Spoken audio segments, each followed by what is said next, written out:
Hello साथियों, आप सभी को नमस्कार। आज मैं आपको बताने जा रहा हूँ अभी जो इस्टेब्लिशमेंट रिव्यू का नया ऑनलाइन पोर्टल आया है इंडिया पोस्ट का, जिसमें आप सभी को सारे डिटेल्स भरने हैं। तो उसके रिगार्डिंग ये वीडियो है, बहुत इम्पोर्टेंट होने वाली है। तो देखिए, ये है आपका URL, ठीक है। आप इसे कॉपी कर सकते हैं, नोट कर सकते हैं, टाइप कर सकते हैं, कहीं कोई प्रॉब्लम नहीं है। एज इट इज़ टाइप कर दीजिए अपने मोजिला फायरफॉक्स के URL लोकेटर में, वेब एड्रेस जहाँ पर डालते हैं। तो यही करते हैं हम लोग, कॉपी करते हैं ये डाल करके। जैसे ही हम लोग इसको एंटर प्रेस करेंगे तो ये वेबसाइट ओपन हो जाएगा। इस तरह से कुछ ओपन होगा। यहाँ पर आपसे मांगा जा रहा है यूज़र आईडी, पासवर्ड। तो यूज़र आईडी आपका जो CSI का एम्प्लॉय आईडी है वही यूज़र आईडी है, और पासवर्ड यहाँ पर डिफ़ॉल्ट पासवर्ड होने वाला है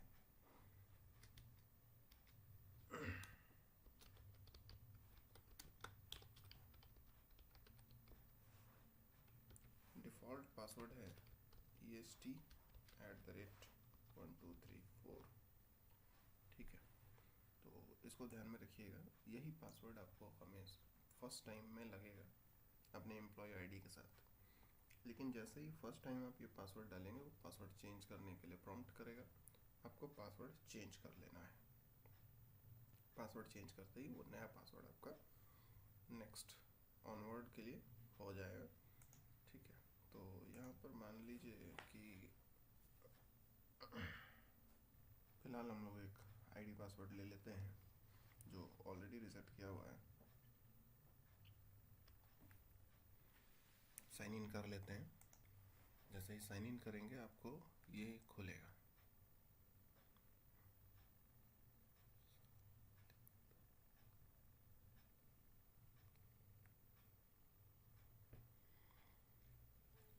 तो देखिए, यहाँ राइट साइड अपर कॉर्नर में आपका नाम दिख जाएगा। खैर, यहाँ पर आपको एस्टेब्लिशमेंट रिव्यू करके एक टैब ग्रीन कलर में दिखाई पड़ेगा, इसमें आपको क्लिक करना है। जैसे ही आप क्लिक करेंगे, दो ऑप्शन आएंगे, एस्टेब्लिशमेंट डाटा एंट्री और रिपोर्ट्स। तो आपको जाना है एस्टेब्लिशमेंट डाटा एंट्री में। ये सभी SOs के लिए है, SOHO के भी जो भी डिजिग्नेटेड लोग हैं उनको ये डाटा एंट्री करनी है। तो चलिए इसको देख लेते हैं कैसा लुक है, क्या है, जिससे हमें थोड़ा आइडिया मिल पाए और हमारा काम आसान हो पाए। चूँकि इंडिया पोस्ट का काम है तो मिल बांट कर ही होता है, तो इसीलिए मैं आपके काम को थोड़ा आसान करने आया हूँ। तो आइए एस्टेब्लिशमेंट डाटा एंट्री में जाते हैं।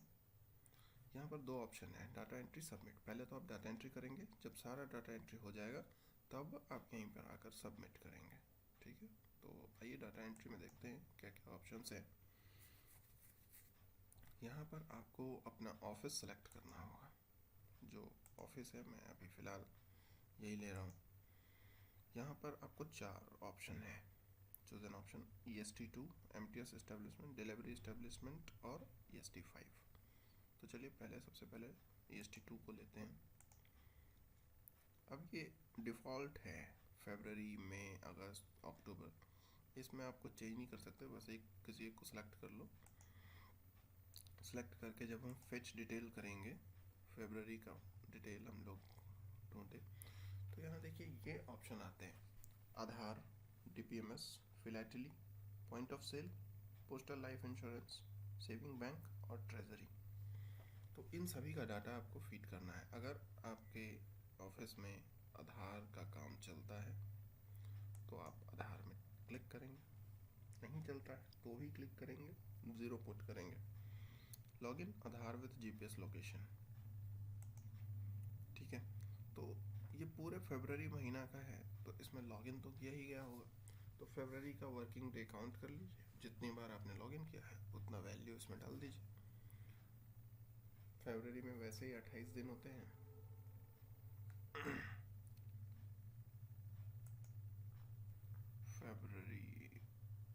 24,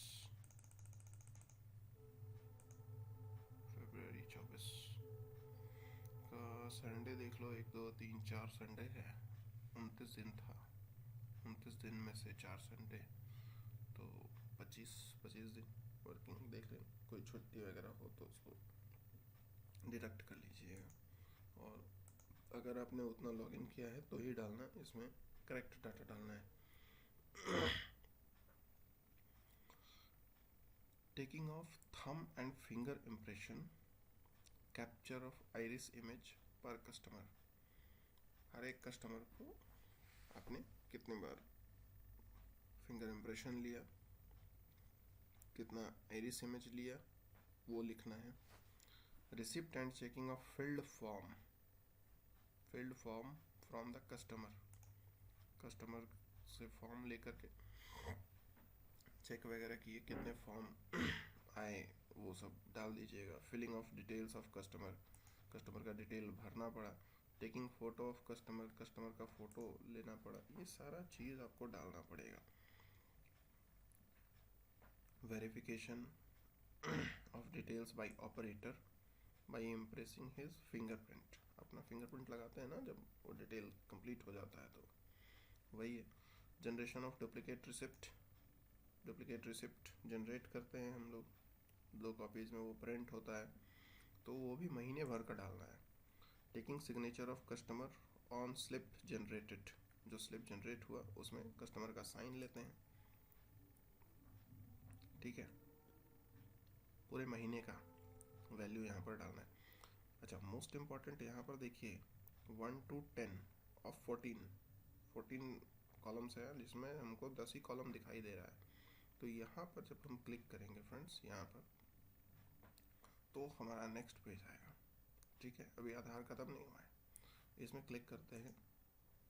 क्लिक किए तो ये कुछ और डिटेल्स आया। Log in and verification of details bye supervisor. उसमें सुपरवाइज़र भी होता है, कुछ लोग ऑपरेटर और सुपरवाइज़र दोनों होते हैं, तो वो लोग उस हिसाब से अपना डाटा डालेंगे पूरा महीना का। अपडेशन ऑफ एड्रेस, अपडेशन किए, address change, mobile, email correction, ये सब अगर किए तो वो कितना किए। टैलिंग ऑफ कैश, फॉर्म वाइज जो पैसे आते हैं उसको टैली किया। Scanning of document submitted. तो जो कस्टमर डॉक्यूमेंट सबमिट करते हैं, अगर उनको एज में चेंज करवाना है तो एज का कुछ प्रूफ लेकर के आएंगे, उसको हम लोगों को स्कैन करना होता है। तो कितना स्कैन किया वो पूरे महीने का। तो ये जब डिटेल आपका कंप्लीट हो जाएगा तो आप फिर से इसमें क्लिक करेंगे। इसमें कुछ भी आप पुट कर सकते हैं, एडिटेबल है, ठीक है। 12 पुट कर दिया या कुछ भी। तो जैसे ही ये पेज आपका कंप्लीट हो जाएगा, आप यहाँ पर आना है, आपको एरो में क्लिक करना है, ये मर्ज हो जाएगा, आधार गायब हो गया। फिर अब आप आएंगे DPMS में। अब DPMS में भी सारा डिटेल डालेंगे। फेसिंग ऑफ आर्टिकल, कितना आर्टिकल को शॉर्ट करके एक साइड किया गया इन द सेंस कि जो आपके आर्टिकल्स होते हैं उनमें एड्रेस लिखा होता है एक साइड, दूसरे साइड वो रिसिप्ट चिपका होता है।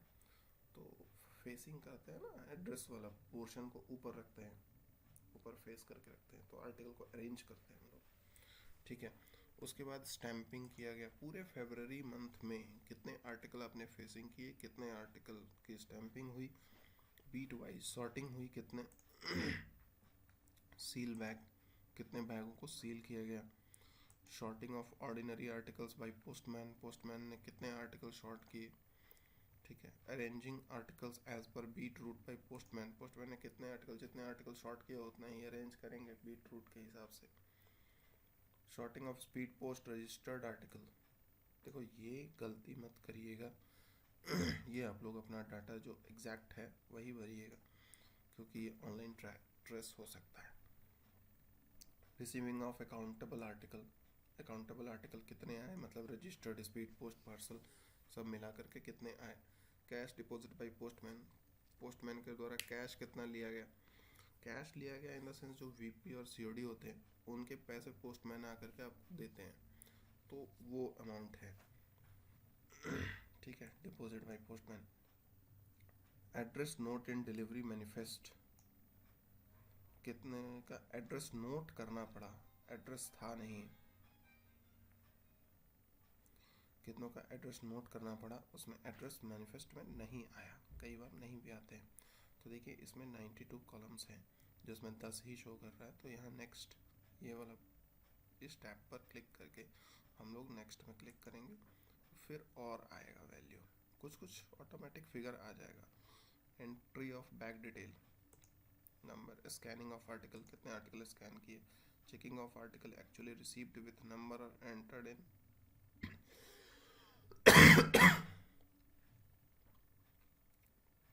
स्पीड पोस्ट, रजिस्टर्ड पार्सल, इन सब में कुछ चेक किए।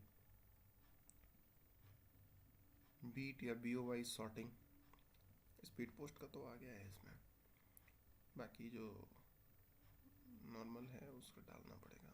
एल बैग फ्रॉम एमएमएस, ठीक है। तो ये सारी डिटेल्स आपको डालने हैं। कई बार होता है ना कि वीपीसीओडी में कुछ डाटा करेक्शन करना पड़ता है, कई बार वो डाटा खुद नहीं आता है, हम लोगों को जेड आर्ट अपलोड में जा करके उसका करेक्शन करना पड़ता है, तो वो भी आप यहाँ पर डालेंगे। जो फिगर इसमें ऑटोमेटिकली आ गया है, अगर ये लगता है कि ठीक है तो ठीक है, अगर लगता है कि चेंज करने की ज़रूरत है तो कर सकते हैं, हालांकि ये ऑटोमेटिक आया है तो इसमें चेंज करने की आवश्यकता मुझे नहीं लगता है कि कोई है। तो इस हिसाब से चलिए नेक्स्ट पर क्लिक करते हैं।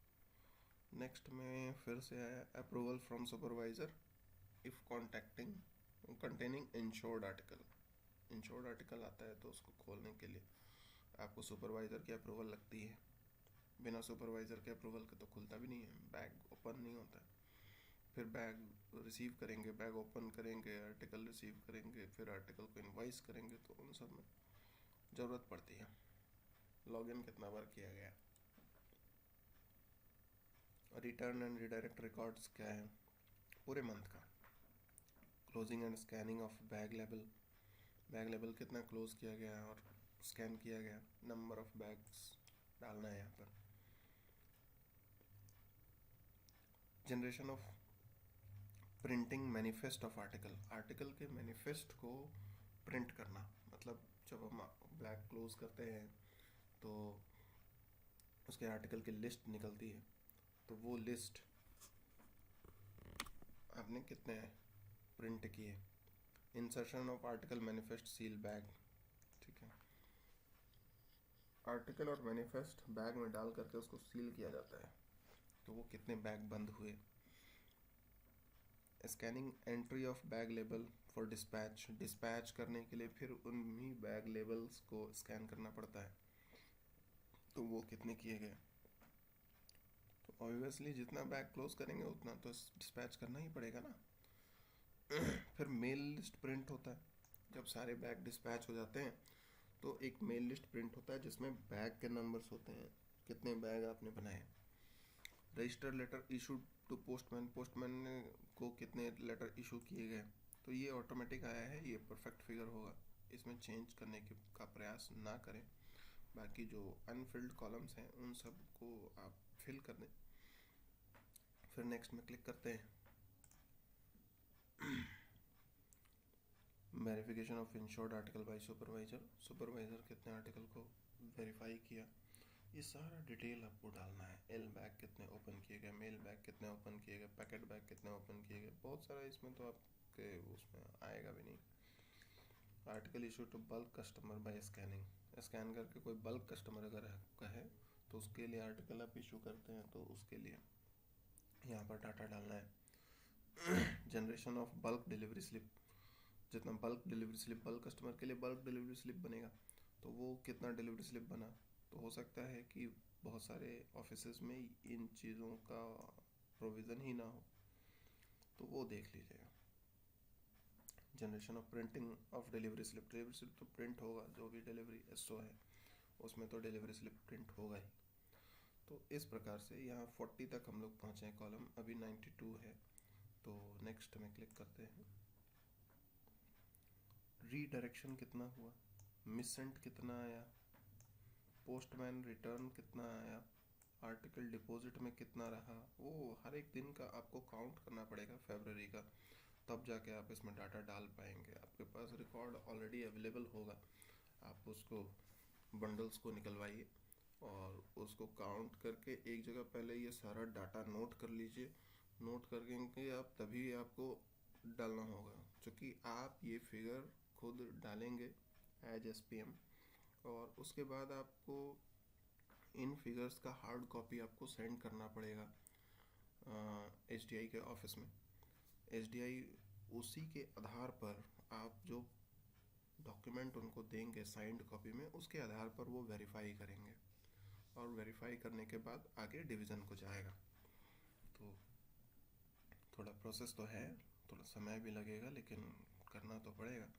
Shorting of return mail TD NTD पर आर्टिकल कितना रिटर्न गया, उसका return prepared by postman, postman ने कितने रिटर्न प्रिपेयर किए, कैश कितना लाया, कितना EMO व्यू और प्रिंटिंग हुआ, EMO डिलीवरी के लिए प्रिंट करते हैं ना, तो वो है,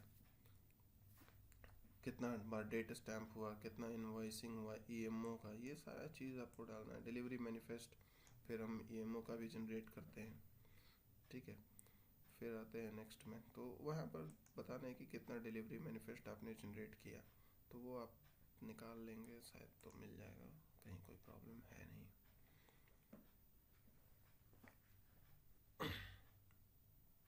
verification and approval bye supervisor कितने बार किया गया, बीट वाइज कंसोलिडेशन, ठीक है, कंसोलिडेशन किया गया बीट वाइज, तो ऑब्वियसली बीट एक ही होगा तो कंसोलिडेशन भी एक ही होगा, उस हिसाब से आप देख लीजिए कि कितना बनता है।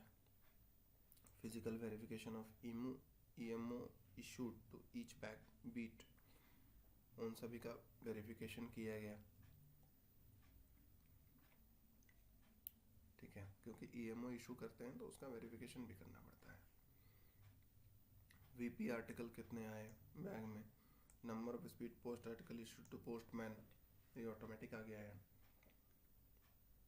EMO का रीडायरेक्शन, कितना EMO रीडायरेक्ट किया फरवरी में, supervisor approval for redirection, obviously redirect करते हैं तब भी सुपरवाइजर अप्रूवल लगता है, तो वो कितना किया आपने, stamping of paid stamps, stamp जो लगे होते हैं आर्टिकल पर, उस पर हम लोग स्टैंपिंग करते हैं, अब मुहर लगाते हैं, तो वो कितना किया गया। एडजस्टमेंट ऑफ VPMO नोटिंग, ठीक है, तो जब भी हम लोग VP आर्टिकल डिलीवर करते हैं तो उसके पैसे VPMO के थ्रू जाते हैं, तो वो VPMO आपने कितने इशू किए पूरे फरवरी में। VPMO booking after delivery of VP article, वही, ठीक है, तो कितने VP को नोट किया आपने कि इसका कैश आ गया, और कितने का VP बुक किया, वो बताना है। आइए नेक्स्ट पेज में चलते हैं, यहाँ 51 to 60 हो गया है, हमें 92 तक देखना है। देखिए, window delivery of accountable article, सब कुछ डालना है भाई इसमें।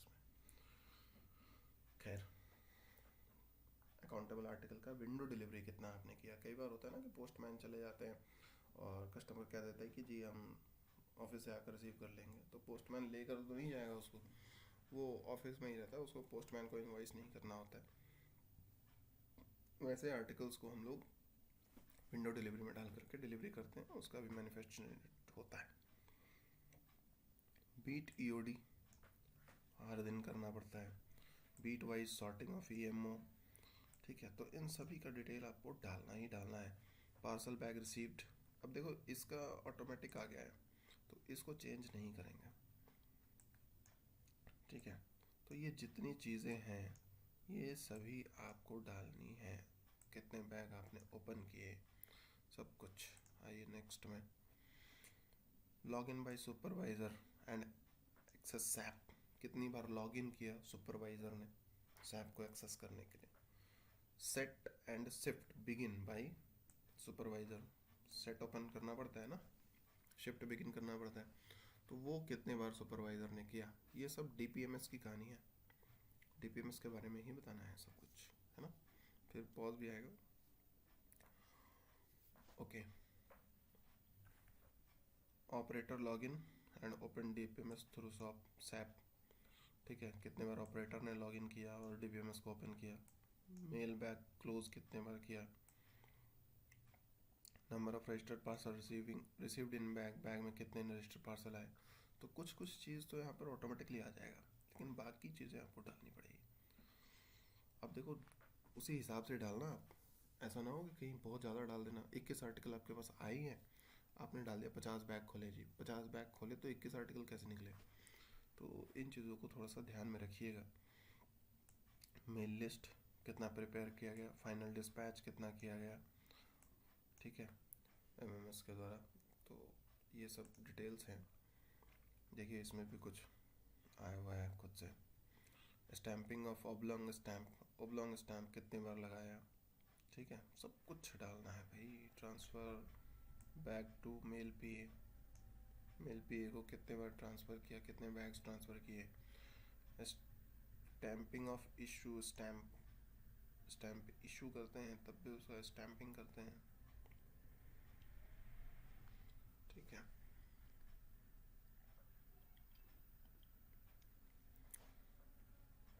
Article received from delivery branch counter से कितने आर्टिकल आए। Sorting of article, registered letter received in bag, speed post article received in bag, सब कुछ, ठीक है। तो ये सारे डिटेल्स आपको भरने हैं। 2 कॉलम और बचा हुआ है, नहीं है, ख़त्म हो गया, ओके, है ना।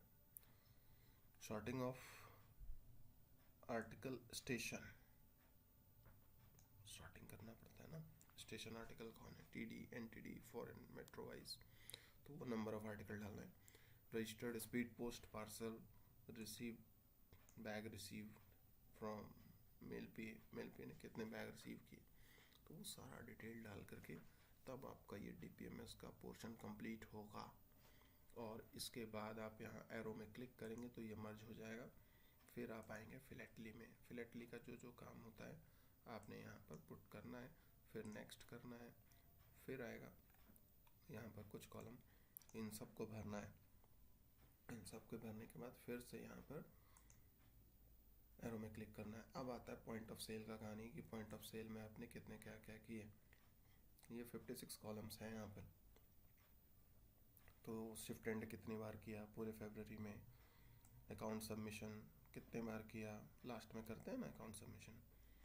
ईएमएस मर्चेंडाइज कितने बुक किए, रजिस्टर्ड इंटरनेशनल स्मॉल पैकेट कितना बुक किए, ये सब कुछ। एक्सेप्ट एलोकेशन, सुपरवाइज़र एलोकेशन करता है ना कैश की, स्टैम्प्स की, तो वो कितने बार एक्सेप्ट किए। Receipt of paid IPO from sub post office, ठीक है। तो पेड आईपीओ कितना आईपीओ का पेमेंट किए। Entry of paid IPO date wise, denomination wise, है ना। तो ये रिपोर्ट आप निकाल लीजिएगा, बैक ऑफिस से निकल जाएगा सब कुछ, कहीं कोई प्रॉब्लम है नहीं।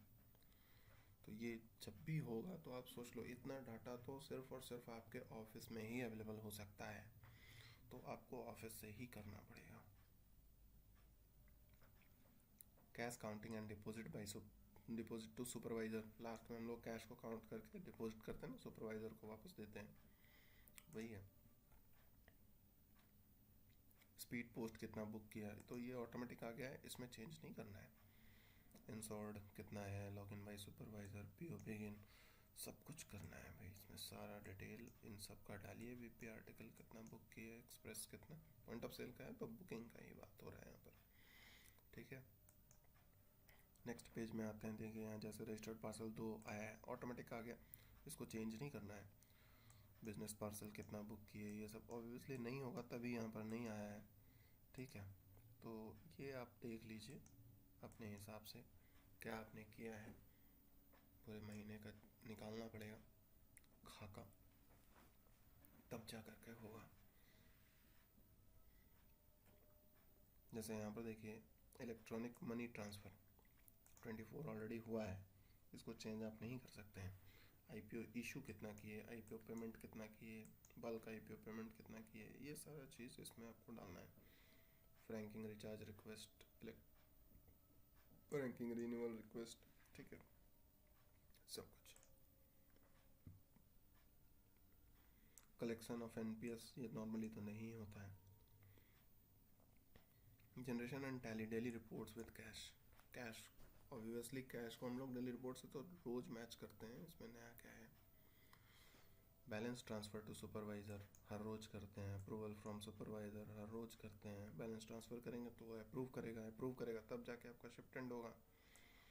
ईएमओ बुकिंग वेरिफिकेशन, जब भी हम ईएमओ की बुकिंग करते हैं सुपरवाइज़र उसको वेरीफाई करता है बैक ऑफिस में। अप्रूवल फ्रॉम सुपरवाइज़र कितना बार हुआ, पीडीए ओपन कितना बार हुआ, ठीक है। तो ये बहुत आसान है लेकिन बड़ा है, कहने का मतलब थोड़ा ज़्यादा फिगर्स आपको डालने पड़ेंगे, ठीक है। Log in by operator, PO end by supervisor, product sale, stamp stationery का कितना सेल किए, तो ये सारा चीज़ आपको डालना होगा, तब जाकर के पॉइंट ऑफ सेल कंप्लीट होगा। पॉइंट ऑफ सेल कंप्लीट हो गया।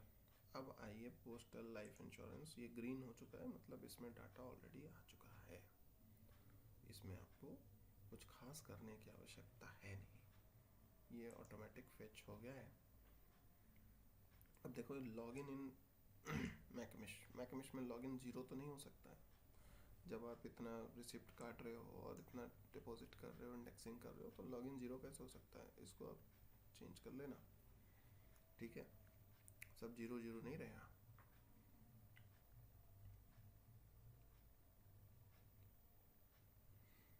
तो ये सारी चीज़ें हैं जो आपको ठीक करना है, चेंज करना है, ठीक है।